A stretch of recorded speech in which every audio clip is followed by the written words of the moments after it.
14 اگست پہ کافی سال پہلے میرے ساتھ 3 دوست تھے، وائٹل سائنس، اور ہم نے دل دل پاکستان پیش کیا۔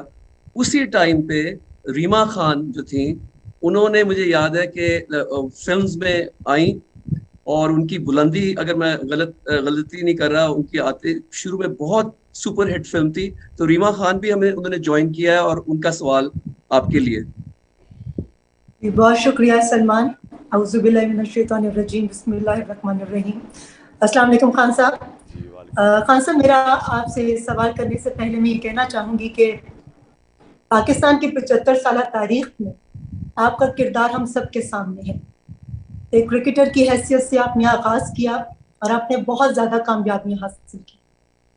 اس کے بعد ایک پولیٹیشین کی حیثیت سے بھی آپ جب اس فیلڈ کے اندر آئے تو بھی آپ کا کردار ہمارے سامنے ہے۔ جو ہمیں سب سے زیادہ عام بات نظر آئی کہ آپ کے قول و فعل میں کوئی تضاد نہیں ہے۔ آپ نے شہرت اور پیسے کو بہت چھوٹی عمر میں دیکھا تو اس کا کوئی لالچ آپ کے اندر نہیں تھا۔ آج جس مقام پر آپ کھڑے ہیں، میں آپ سے یہ سوال کرنا چاہوں گی کہ آپ دریا کے الٹے رخ اکیلے چل رہے ہیں۔ اتنی بڑی بڑی بیرونی طاقتوں کے سامنے آپ سیسا پلائی دیوار کی طرح کھڑے ہو گئے۔ گزشتہ 40-45 سالوں سے سب کانٹیننٹ کے اندر جن ممالک کو ہم ایڈز دیتے تھے، آج ہم ان سے ایڈز لیتے ہیں۔ ہم سٹونج ایرا کی طرف واپس چلے گئے ہیں۔ تو میں آپ سے یہ پوچھنا چاہوں گی کہ آپ بیرونی طاقتوں سے بے خوف ہو کر صرف خدا پر اپنے ایمان اور یقین کے ساتھ تن تنہا کیسے آنے والے وقتوں میں پاکستان کو ترقی کی منازل کی طرف لے کر جائیں گے؟ دیکھیں ریما، میں آپ کو ایک بات بتاؤں، ہمارے بدقسمتی سے میں نے اپنی ساری زندگی میں دیکھا ہے، کرکٹ میں میں نے دیکھا، پھر کرکٹ کے بعد بھی میں نے لوگوں کو دیکھا، کیونکہ مجھے اللہ نے وہ کرکٹ میں اس سٹیج پہ لے کے گیا جو بڑے کم کرکٹرز پہنچتے ہیں، اور ہمارے ملک میں تو شاید 1-2 ہی کھلاڑی وہاں پہنچے ہوں۔ تو وہ میں نے سارا سٹیج دیکھا، پھر مجھے عزت بھی ملی۔ پھر میں جب اس کے بعد نکلا تو تب بھی میں بڑے مختلف قسم، کیونکہ میں نے ایک دم بجائے کرکٹ میں رہنے کے میں نے ایک نئی زندگی، ہاسپٹل بنانا اور فنڈ ریزنگ، پھر اس کے بعد پالیٹکس تیسری میری زندگی تھی۔ تو میں ساری وقت لوگوں کو ملتا رہا مختلف قسم کے۔ دیکھیں میں آپ کو ایک بات بتاتا ہوں، اللہ نے انسان کو اشرف المخلوقات بنایا۔ ہم اللہ کی سب سے عظیم مخلوق ہیں۔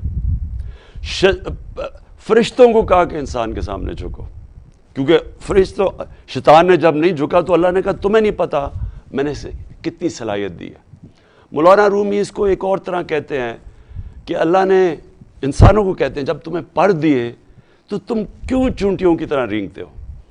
کہنے کا مقصد یہ ہے کہ ہم سب میں اللہ نے بہت صلاحیتیں دی ہیں۔ ہمارے میں مسئلہ کیا آ جاتا ہے کہ ہم زمینی خداؤں کو، ہم بت پرستی لگ جاتے ہیں راستے میں۔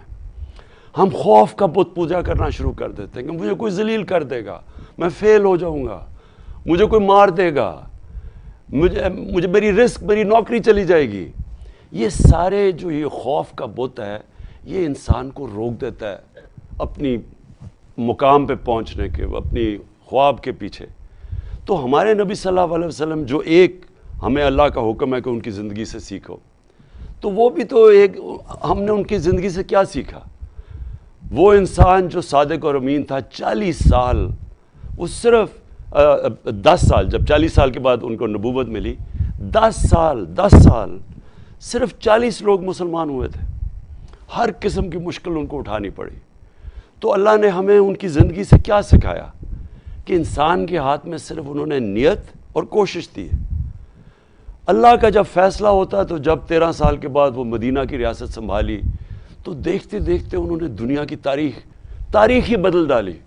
یعنی کسی انسان نے وہ نہیں کیا جو انہوں نے اس 10 سال میں کر کے، یعنی دنیا میں وہ انقلاب آیا جس کی کوئی مثال ہی نہیں ہے۔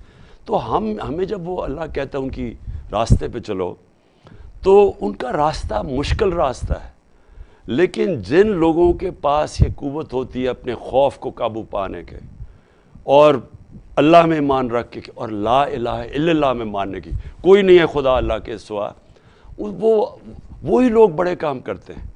تو اس لیے مجھے کوئی خوف ہی نہیں ہے، کیا ہوگا، میں اپنی پوری کوشش کروں گا، کیا ہوگا، میں فیل ہو جاؤں گا، لیکن میں اپنے ضمیر کو اس کا تو سودا نہیں کروں گا، اور آخر میں اپنے اللہ کو جواب دوں گا کہ میں نے کوشش پوری کی. اور یہی صرف وہ ہمارے سے ایکسپیکٹ کرتا ہے ہمارا اللہ. ہمیں آپ پر فخر ہے خان صاحب، خدا آپ کو سلامت رکھے اور آپ کے مقاصد میں آپ کو کامیابی عطا کرے. جی شکریہ.